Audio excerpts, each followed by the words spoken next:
कर्नाटका के पूर्व मुख्यमंत्री और 81 साल के वरिष्ठ बीजेपी नेता बीएस येडियुरप्पा की गिरफ्तारी पर कर्नाटका हाईकोर्ट ने रोक लगा दी है, लेकिन इस शर्त के साथ कि 17 जून को सीआईडी के सामने येडियुरप्पा को हाजिर होना होगा।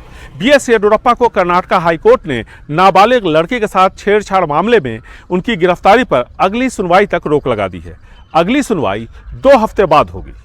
उनके खिलाफ the protection of children from sexual offences act 2012 के साथ साथ आईपीसी की धारा 354A के तहत एफआईआर दर्ज है। इसी मामले में गुरुवार को बेंगलुरु के एसीएमएम कोर्ट ने गिरफ्तारी वारंट जारी किया। अदालत ने येडियुरप्पा के वकील की तरफ से दलील दी गई कि हाल ही में बीजेपी की तरफ से दायर मानहानि के एक मामले में बेंगलुरु की अदालत में राहुल गांधी को हाजिर होना पड़ा था।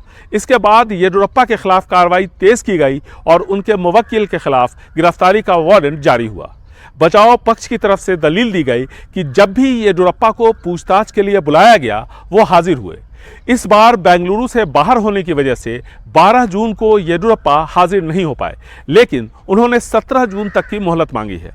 अदालत ने अगली सुनवाई तक येडियुरप्पा की गिरफ्तारी पर रोक लगा दी, यह कहते हुए कि येडियुरप्पा पूर्व मुख्यमंत्री हैं और वो विदेश नहीं भागे हैं। ऐसे में अगर उन्हें कुछ दिन और गिरफ्तार नहीं किया जाएगा तो आसमान थोड़े ही गिर पड़ेगा। 14 मार्च 2024 को एक महिला बेंगलुरु के सदाशिवनगर पुलिस स्टेशन पहुंची अपनी 17 साल की नाबालिग लड़की के साथ। उसने येडियुरप्पा के खिलाफ यौन शोषण का मामला दर्ज कराया।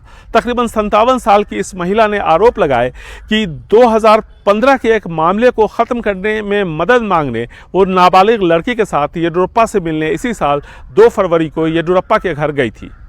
इस मुलाकात का कुछ सेकंड का वीडियो क्लिप भी है, जिसमें येडियुरप्पा किसी पुलिस अधिकारी को निर्देश देते नजर आते हैं कि वो उस महिला की मदद करे। महिला के मुताबिक बातचीत के बाद येडियुरप्पा उसकी बेटी को अपने कमरे में ले गए और उसके साथ छेड़छाड़ करने लगे। ऐसे में उनकी बेटी चिल्लाती हुई बाहर आई। एडवोकेट जनरल की तरफ से दलील दी गई कि येडियुरप्पा की हिरासत में पूछताछ जरूरी है। येडियुरप्पा ने एफआईआर को फर्जी और राजनीति से प्रेरित बताते हुए इसे निरस्त करने की हाईकोर्ट में अपील की है। उनकी दलील है कि इस महिला ने 53 दूसरे लोगों के खिलाफ भी मामले दर्ज करवाए हैं। इस महिला के खिलाफ 3 आपराधिक मामले दर्ज हैं।